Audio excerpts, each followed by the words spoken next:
Pardon, c'était pour les edits. Si quelqu'un veut faire des edits de moi. Hello, j'espère que ça va. Oui, ça fait longtemps. En fait, j'en avais un peu marre d'être perçu, alors j'ai fui. Et là, je suis un peu en manque d'attention, alors je reviens. Donc me revoilà.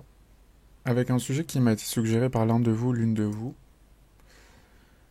J'aimerais commencer cette vidéo par citer un grand homme qui, pendant l'âge d'or des lives Periscope, quelqu'un est venu et lui a posé cette question.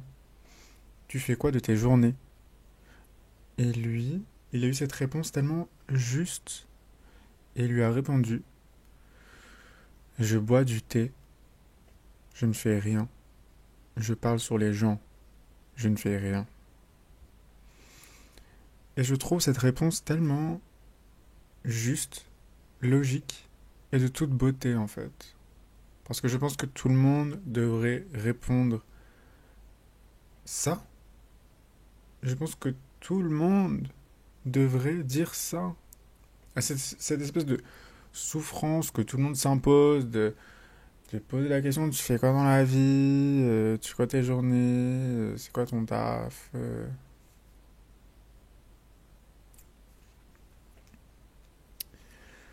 Je parle évidemment de Mounir Moons, pour ceux qui n'avaient pas la ref. Moi, personnellement, je réponds maintenant comme lui, quand on me pose la question: tu fais quoi dans la vie. Souvent sur le ton de l'humour, évidemment, mais surtout parce que je crois sincèrement et honnêtement que c'est la meilleure réponse possible à cette question qui, je ne sais comment, est devenue une des premières questions qu'on pose à quelqu'un quand on la rencontre en fait. D'ailleurs, que ce soit en ligne ou IRL, que ce soit sur une application de rencontre ou dans un bar, que ce soit dans un contexte romantique ou juste amical, cette question comme une espèce de malédiction qui revient toujours de tu fais quoi dans la vie. Et le pire, c'est que c'est une des premières questions qu'on pose en fait. Salut, tu t'appelles comment? Ok, t'as quel âge? Ça va? Et encore, parfois les gens ne me demandent même pas si tu vas bien. Tu fais quoi dans la vie? Je trouve ça fou à quel point le capitalisme, et désolé, je vais dire le mot capitalisme sûrement plusieurs fois, c'est un peu un mot corbeille, mais comme le capitalisme a normalisé le fait de devoir se désigner par son travail, par la souffrance. On se désigne par la souffrance. Parce que le travail, c'est la douleur, c'est la souffrance, c'est la torture. C'est pas moi qui le dis d'ailleurs, c'est l'étymologie même du mot travail. Euh, Désolé, je vais un peu me calmer. C'est le capitalisme, ça me donne des frissons un peu. Euh, et voilà, donc en fait, si on me pose la question et si vous voyez que je réponds par je bois du thé, ou juste je dors, ou juste je suis là, ou je vais prendre l'air, ou je parle sur les gens, c'est aussi une manière pour moi de dire qu'en fait, je vais pas me définir par ce que je fais. Euh, Parce que, en fait, si tu me dis que tu es médecin, ou que tu travailles dans un bar, ou que tu travailles dans un garage, qu'est-ce que ça dit de toi? Parce que, je sais pas, on se rencontre, voilà, salut, tu vas bien, t'appelles comment? Et tu me dis, ouais, je sais pas, je suis serveur. Ok. Et donc? Parce qu'en fait, qu'est-ce que ça a dit de toi?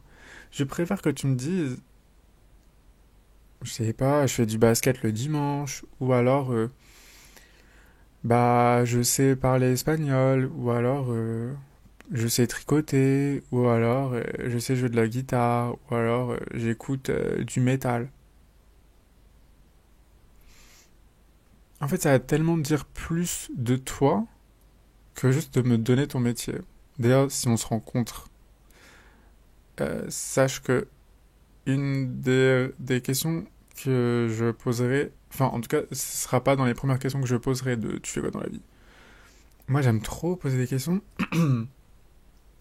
mais vraiment, est-ce que tu crois en Dieu? Déjà juste ça, juste savoir si la personne croit en Dieu ou pas, ça dit tellement d'une personne, ça dit tellement d'une personne, plus que je suis assistante dentaire.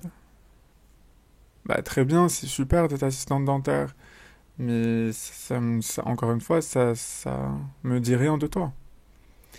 Je me demande même si je préfère pas connaître ton signe astrologique. Non, peut-être pas, j'abuse en vrai. J'abuse. Donc voilà pourquoi je trouve la réponse de Mounir Moons, qui est d'ailleurs pour moi une des personnes les plus drôles sur Internet, je trouve sa réponse vraiment juste et totalement logique, en plus d'être drôle. Mais je la trouve vraiment logique. Et bon, là je suis un peu sur un ton un peu accusateur, mais c'est bon, ouais, carrément je bégaye. C'est compréhensible que quelqu'un se définisse aussi par son travail parce que autre chose que le système capitaliste a normalisé, c'est de nous voler notre temps, qui est quand même ce qui a le plus de valeur quand même, notre temps, et normaliser le fait de travailler 35 heures en fait. On a normalisé le fait de donner la majorité de son temps durant toute sa vie à un travail qui, et pour la majorité, n'est pas un travail qu'on pourrait appeler un travail passion ou quoi. Non, c'est faut payer les factures, gros. Enfin, ouais. Donc, forcément, si tu te lèves à 7 heures du mat, que tu rentres chez toi à 20 heures et ensuite que tu manges et que tu dors, et que tu recommences le lendemain, et que t'as, je sais pas, un jour de congé, genre le dimanche, et peut-être t'as eu la chance de poser un autre congé le mercredi prochain, genre. Forcément, une tâche qui te prend autant de temps, t'as l'impression qu'elle te définit, parce qu'elle te prend autant de temps, justement. Donc, évidemment que je comprends qu'on pose la question et que c'est une des premières informations qu'on donne, ne serait-ce que moi, honnêtement, si je pose la question, c'est franchement, qu'est-ce que ça dit de toi? Ça donne un peu ton statut social. En vrai, ça peut aussi donner des indices sur, je sais pas, tes passions. Je me dis, si t'es médecin, peut-être que tu kiffes l'anatomie et peut-être quand t'étais gosse, tu joues à Docteur Maboul, bah du coup, ça nous fait un peu en commun et que je sais pas, tu vois. Euh, mais je j'ai l'impression que c'est pas comment dire, que c'est vraiment très installé dans la tête de plein de gens, et dont moi, hein. Je suis pas plus intelligent que les autres, hein, pas du tout, hein, c'est pas ce que je suis en train de dire. Mais on a vraiment, on s'est dit, ok, bah là, en fait, on est dans un système où on doit gagner de l'argent, du coup, ça fait partie de nous, et donc, oui, les premières questions que je vais poser, c'est qu'est-ce que tu fais dans la vie, et donc, du coup, combien tu gagnes, quel est ton salaire, genre, je trouve ça un tout petit peu déprimant. Après, ça va, il y a pire dans la vie. Mais je trouve ça un tout petit peu déprimant que ce soit genre une des premières informations qu'on ait besoin sur l'autre. Ou en tout cas, la question qu'on demande à quelqu'un d'autre. Euh, et je pense que les réseaux sociaux, les réseaux, ne n'aident pas du tout. Enfin, n'aident pas du tout. Je pense que, et c'est ce que j'ai eu ce commentaire-là sous une de mes vidéos d'ailleurs, c'est ce commentaire-là qui a suggéré le sujet dont on parle aujourd'hui, donc merci à toi, tu te reconnaîtras. Euh, qui disait comme quoi que les réseaux sociaux introduisaient aussi les hobbies et les activités comme forcément un business. Et qu'en fait, toutes un peu les options qu'on pourrait découvrir sur les réseaux sont vraiment introduites comme des moyens de faire de l'argent en fait. Et c'est totalement vrai. Et c'est vrai que faut aussi partir du point que avoir un hobby, et quand je parle d'un hobby, je parle vraiment de euh, faire de la musique, faire du tricot, faire du sport, genre tu fais du basket le soir, apprendre une nouvelle langue. Avoir le temps de faire ça, déjà, avoir le temps d'avoir un hobby, c'est déjà un privilège. En tout cas, ça devient un privilège. Et c'est aussi ce qui est un peu dystopique dans ma tête, c'est que j'ai l'impression que plus les années passent, plus c'est un privilège d'avoir un hobby, parce que plus c'est un privilège d'avoir du temps libre. Et pas du temps libre juste je taffe de 7 heures à 20 heures et ensuite j'ai fini à 20 heures et sinon j'ai du temps. Non, parce qu'en vrai, la plupart du temps, les gens prennent ce temps-là bah, pour manger, faire le ménage, se reposer, voir leurs proches, enfin, je veux dire. Donc, en plus de tout ça, et avoir le temps, genre 1 heure, 2 heures, pour avoir un hobby, c'est un privilège. Et de plus en plus. C'est bien le problème. Donc, ça paraît aussi logique que tous les hobbies, les exemples en tout cas de personnes qui ont des hobbies, des activités sur les réseaux soient introduites comme des business. Euh, Malheureusement, ça rend la nature même du hobby euh, un peu comme polluée. C'est-à-dire que je trouve qu'on perd aussi cette espèce de dimension de passion. Pourquoi tu fais du tricot? Bah, je sais pas, je kiffe en fait. J'aime trop, je sais pas, avoir une écharpe se former sous mes yeux. J'ai un espèce de sentiment d'accomplissement. C'est hyper méditatif. Quand je tricote, souvent, j'écoute la radio, je regarde une série en même temps. C'est un peu mon petit moment à moi. Privilège de fou. Mais c'est beau, je trouve. Une personne qui a comme ça des activités qu'elle aime faire, c'est tellement beau. Et que du coup, rendre monétisable ça a tendance un peu à le polluer. Et pourtant, les exemples qu'on a de, je sais pas, de gens qui font du tricot sur TikTok ou quoi, c'est des gens au final qui en ont fait leur branding et en fait qui vendent des écharpes à 100 balles tricotées main dans leur bio. Et grand bien leur face. Mais ce qui fait que si moi demain je vais sur TikTok et que je vois tous ces gens faire du tricot, que sais-je, je me dis bah en fait il y aura toujours un truc dans ta tête pour te dire c'est un potentiel business. Et cette espèce de potentiel et cette espèce d'option d'argent rend, encore une fois, cette idée de passion et de hobby dénaturée. Euh, et encore, je répète, je suis conscient que cette idée de hobby reste un privilège. Ça reste un privilège. Sachant que maintenant, des hobbies, enfin, avoir des hobbies aussi, ça coûte de l'argent. Et oui, j'aime trop faire du tricot, mais il faut que j'achète des aiguilles, puis il faut que j'achète des pelotes de laine, je sais pas quoi. Et puis moi, mon hobby, j'aime trop collectionner des cartes Pokémon. Bah, faut les acheter les cartes Pokémon, gros. Ça coûte de plus en plus cher. Ouais, je prends des cours d'italien le soir. Bah ouais, mais il faut payer le cours d'italien. Ou alors, faut payer une application. Parce qu'on va pas se mentir, Duolingo, c'est bof, hein. Moi, j'ai un peu essayé pour apprendre l'arabe, c'est un peu... Si vous avez des trucs pour apprendre une langue bien et tout, notamment l'arabe, je suis chaud. Bref, parenthèse fermée. Mais en fait, même avoir un hobby, maintenant, ça coûte de l'argent. Parce que un peu l'espèce de sortilège du capitalisme, c'est de rendre tout monétisable et tout, du coup, payant. Et j'ai vu une meuf parler de ça sur TikTok il y a littéralement 2 jours et qui disait que maintenant, même pour te poser dans un café, tu peux pas rester dans un café sans payer genre plus de 8 euros et en plus tu dois partir au bout de 1 heure, 2 heures et t'as pas le droit de sortir ton ordi, tu peux rien faire. Il y a un truc où genre tous les espaces deviennent payants, le temps devient payant et donc du coup, même les activités, même les hobbies qui sont censés quand même nous sortir de ce système monétaire deviennent payants. Et pire que ça, deviennent des potentielles activités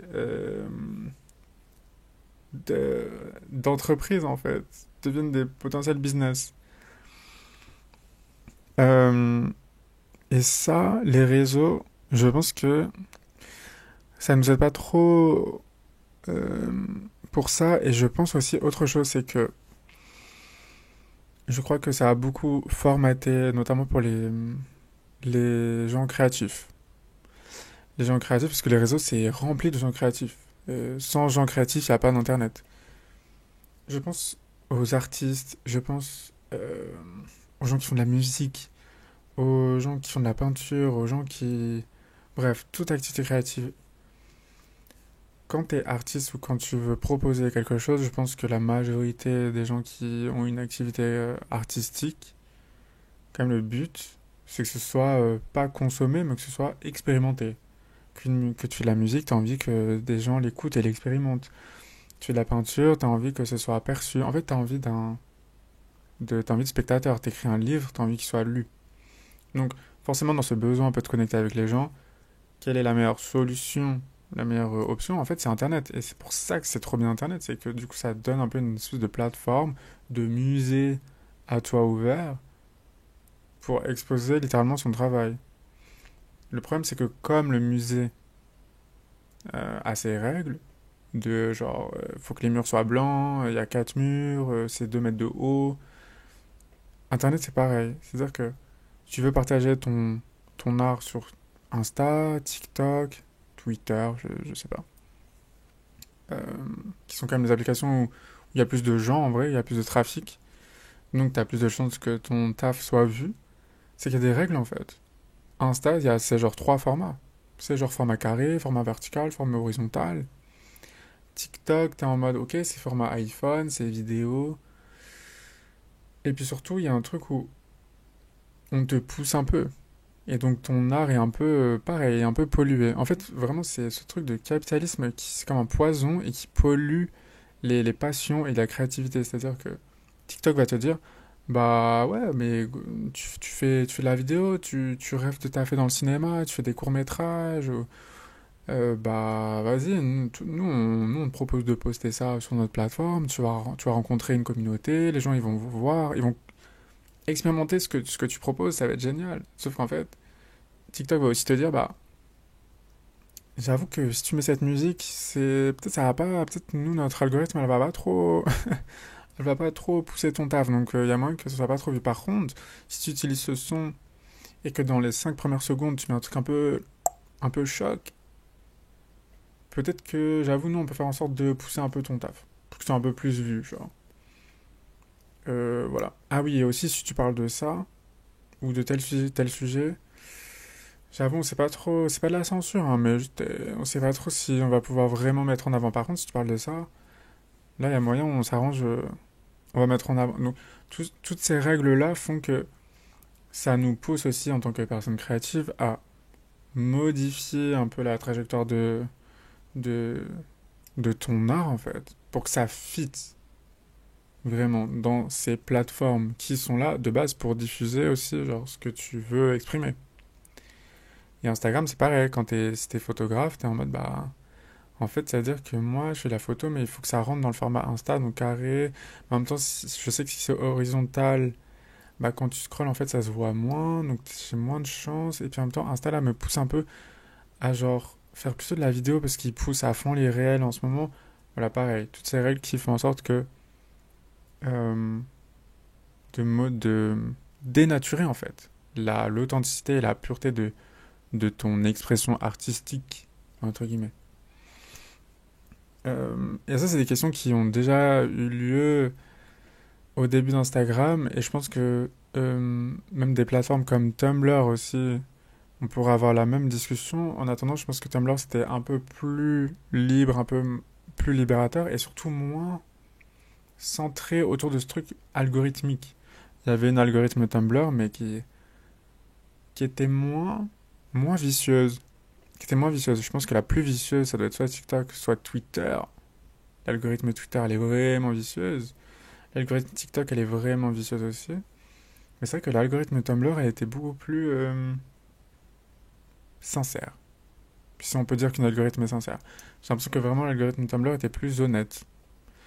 Euh, Bref, en tout cas, en tant que personne créative, moi je pense que c'est important de garder ça en tête. De comment aussi ces plateformes-là nous limitent.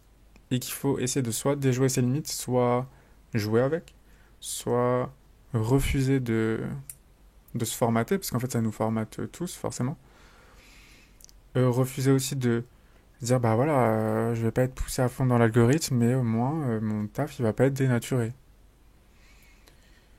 Et je pense que c'est un peu ce mode de pensée qu'il faut avoir quand on a un hobby. Évidemment, si demain je commence, j'arrête pas de parler de tricot, je suis désolé, je sais même pas tricoter en plus, mais si demain je commence à tricoter des bonnets, bah forcément c'est hyper tentant de faire un site en chape et de les vendre. Mais en fait, pourquoi je fais ces bonnets? En fait, je fais ces bonnets parce que genre le soir quand je rentre chez moi, c'est ma petite activité, ça me fait du bien, c'est un espèce de truc un peu cathartique, c'est comme du sport. Mais du coup, en fait, si je commence à les vendre, il va y avoir une demande, et donc du coup, cette activité qui était à la base cathartique devient en fait juste des produits que je vais vendre. Il va y avoir une demande. Et, et du coup, en fait, je rentre du travail, mais je continue à travailler, en fait. Vous voyez ce que je veux dire? Il y a un truc où c'est très tentant de tout rendre business et en même temps... Parce que littéralement, tout... Enfin, c'est vraiment ça, l'espèce de super pouvoir aussi, je trouve, du capitalisme. C'est vraiment de tout rendre monétisable. C'est une dinguerie. C'est une dinguerie. Si toi, ta passion, c'est les bonbons, mais tu peux lancer un business. Là, TikTok, il n'y a que des lives de gens qui préparent des commandes de bonbons, qui font ça dans des petits paquets comme si un fleuriste composait un bouquet. Eux, ils composent un paquet de bonbons avec plusieurs bonbons, ils font leurs commandes en live. T'aimes lire des livres? Bah, il y a un truc qui s'appelle le BookTok sur TikTok. Ça veut dire qu'en fait, t'en fais ta carrière. Donc, en fait, tu lis des livres, tu donnes ton avis, voilà. Tout, en fait, vraiment, j'y pense. Je suis en mode, tu fais du sport, ben, tu peux en faire une carrière. Tu deviens influenceur fitness et tu vas dire aux gens, voilà, il faut manger ça, vitamine A, vitamine C, physique, salle de sport, ectomorphe, protéines, winter arc. Ah, tout est un business. Tout est un business. Et moi, c'est vraiment, moi après là, c'est vraiment personnel, mais je pense qu'il y a vraiment un problème avec la notion même de mérite et de valeur. Je, je respecte tout le monde. Vraiment, je respecte tout le monde et tout. Mais en fait, je pense que je vais plus respecter quelqu'un qui sait jouer de la harpe que quelqu'un qui est millionnaire. Pas que je m'en fous que tu sois millionnaire. D'ailleurs, raconte-moi comment t'es millionnaire. Mais en fait, c'est pas que ça m'intéresse pas, mais c'est juste que ça va pas rendre, ça va pas faire grandir mon respect envers toi. Je vais plus respecter quelqu'un qui taffe, je sais pas. Je pense que je vais plus respecter en vrai un professeur qui gagne un SMIC qu'un mec qui va me raconter sa success story à Dubaï. Et c'est pas un truc de moi un peu méprisant ou de genre truc de système de valeur, c'est qu'en fait, je ne trouve pas de valeur dans euh, dans dans dans un compte en banque en fait. Ça veut dire que ton compte en banque est bien plus rempli que le mien, que tu as plus de valeur parce qu'en fait, vraiment le problème, c'est que le concept de valeur n'est pas juste un concept mathématique, c'est pas juste des chiffres. En mode une valeur, c'est pas juste le prix de quelque chose. Et ça, j'ai l'impression que moi-même, je l'oublie, c'est que le mot valeur, c'est pas juste 3,50 €. La valeur, c'est aussi, c'est une valeur émotionnelle, c'est une valeur sentimentale. La valeur, c'est quelque chose qui se quantifie pas tout le temps. Et c'est important de se le rappeler. Et, et du coup, ouais, c'est pour ça surtout que je dis que ça n'a pas tant de valeur pour moi que tu... En fait, t'as pas plus de valeur parce que il y a plus de chiffres sur tes billets. Bien qu'on va pas se mentir, moi aussi j'aimerais bien avoir des billets.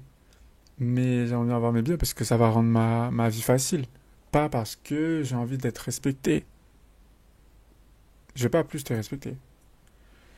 Je vais pas plus me respecter moi-même parce que j'ai plein d'argent. Et j'ai l'impression que c'est un peu une espèce de victoire du capitalisme comme une religion de genre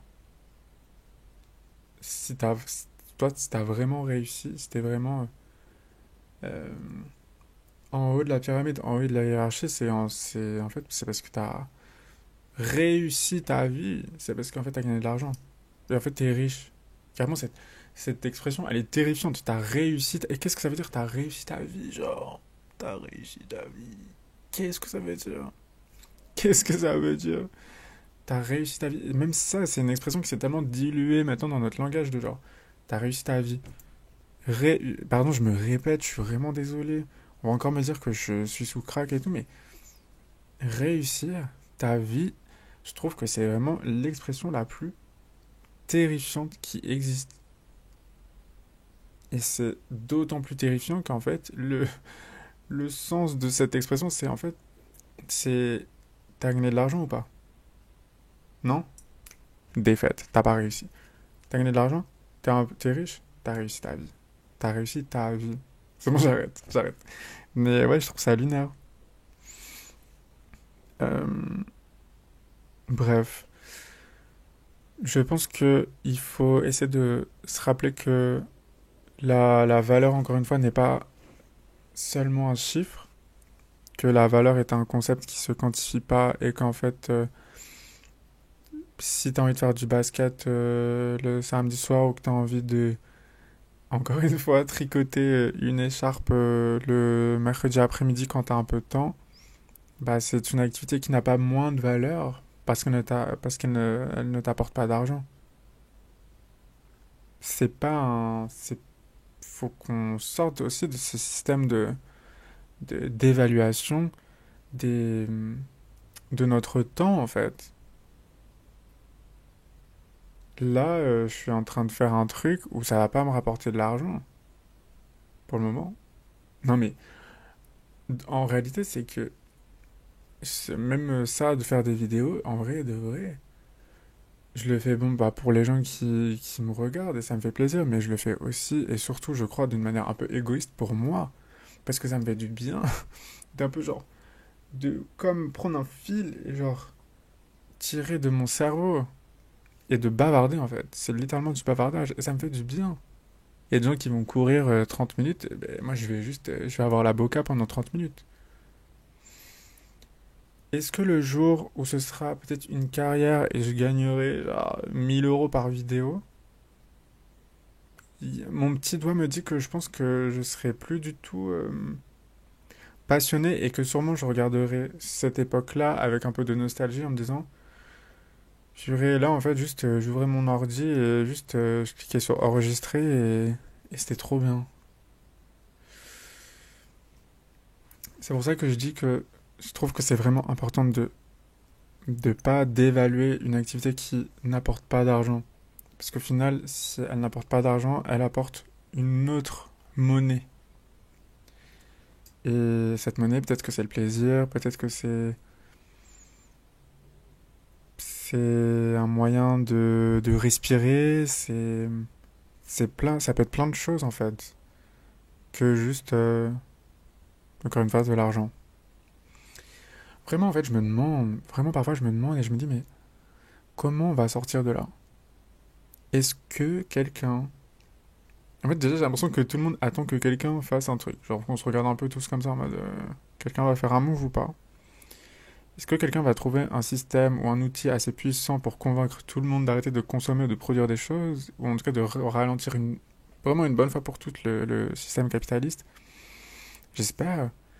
Ou alors, est-ce que juste on va devoir chuter pour se rendre compte à quel point c'est catastrophique? Mais quand je dis chuter, c'est vraiment une vraie chute en mode fin du monde pas loin. Pour se dire, bon bah oui, en fait, j'avoue que le capitalisme, c'était pas terrible. J'avoue, on a un peu abusé sur les commandes Amazon et tout. Peut-être que les écolos un peu crazy qui lancent de la sauce tomate sur les peintures, peut-être ils avaient raison en fait. Ou est-ce que juste on va continuer à... Ou est-ce qu'il va y avoir une révolution? Ou est-ce que le capitalisme va devenir un truc genre néo quelque chose? Je suis pas assez cultivé sur ça pour pouvoir en parler, mais est-ce que du coup ça va se transformer en une espèce de nouvelle société, d'un nouveau mouvement, d'un nouveau genre du capitalisme qui va un peu... Je suis en train un peu d'imaginer le truc en mode un peu Hunger Game. Mais ça, je pense que c'est juste moi qui suis matrixé par la science-fiction. Et en même temps, j'ai l'impression que c'est déjà un peu Black Mirror. Mais ça, je pense que c'est vraiment à cause des États-Unis, mais je vais pas dire plus, parce qu'après on va encore dire que je déteste les Américains pour rien. J'ai peut-être problématique. Je sais pas, guys. Moi, je pense qu'il faut qu'on... Je pense que cette histoire a trop duré. Je pense que l'humanité doit s'éteindre. On va pas se mentir. C'est pas un truc défaitiste. Voilà, moi, je suis quelqu'un de très optimiste et tout, mais je pense que c'est bon. Là, ça fait longtemps qu'on est là. Ça date. Genre, l'humanité, elle date. Genre, venez, on s'éteint, on arrête, et on laisse la planète aux animaux, aux oiseaux. De toute façon, même si la planète elle meurt et nous on meurt, sachez que les insectes, etc., les fourmis notamment, auront beaucoup plus de chances de survivre que nous. Donc en fait, même si nous on s'éteint, les insectes ils seront encore là, ils feront leur vie. Donc venez, on laisse la planète aux fourmis. Je pense qu'il faut. Bon, on verra, hein, Dieu seul sait. Sur ce, parce que là je commençais à... Là je sens que j'allais divaguer, j'allais parler d'autres trucs et tout, là, parce que le truc allait durer 1 heure. J'espère que... Bon, je suis de retour, je vais être régulier, promis, c'est bon là. Je prends les choses au sérieux, hein, pour... Je prends les choses au sérieux pour pouvoir en faire un business. Non, je rigole. Non, j'espère que ça vous a plu. Le capitalisme, c'est dur. Voilà. Euh, Prenez soin de vous, buvez de l'eau, essayez d'avoir des activités, genre, et si vous gagnez pas d'argent, c'est pas grave. Après, l'argent, c'est bien. Bonne journée. Bonne journée, on va s'en sortir.